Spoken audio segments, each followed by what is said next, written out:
In a quiet mountain village nestled between tall trees and whispering pines, there lived a young girl named Elira. She wasn't like other children. While others laughed and played noisily, Elira often wandered alone, listening to the wind. People thought she was odd. Teachers said she daydreamed too much. Even her own parents grew frustrated with her silence and strange habit of talking to the air. But Elira didn't mind. Every afternoon, she would climb the tallest hill and sit where the wind blew strongest.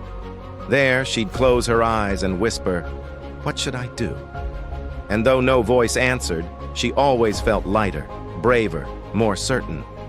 One day, the village was struck by a terrible drought. Crops withered, streams dried, and fear crept into every home. The elders gathered to pray, but hope faded with each passing day. Elira, sitting on her hill, listened harder than ever. The wind howled more fiercely that day, swirling around her as if speaking back. Her heart pounded. She stood and ran to the village square. "I know where we can find water," she cried. People stared.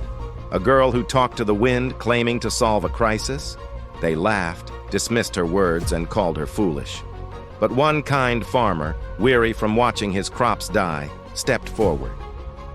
"I'll go with her," he said. "What do we have to lose?" Elira led him beyond the hills, through the woods, and into a narrow ravine she'd never noticed before. The wind had tugged at her clothes, urging her forward. At the ravine's end, nestled between rocks, was a trickle of fresh water. The farmer gasped. They dug carefully, and the stream grew stronger.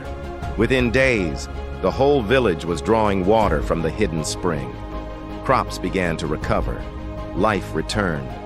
Elira was no longer the strange girl. She became known as the girl who spoke with the wind. People began listening to her, not because they fully understood, but because they saw the power of belief, intuition, and courage. Years passed, and Elira grew into a confident woman who taught others to trust their inner voice, even if no one else understood. "Sometimes," she said to a group of curious children, "the world speaks softly. You just have to be still enough to hear it." Moral: when no one believes in you, believe in yourself. Sometimes the greatest wisdom comes from silence and the courage to follow a voice only you can hear.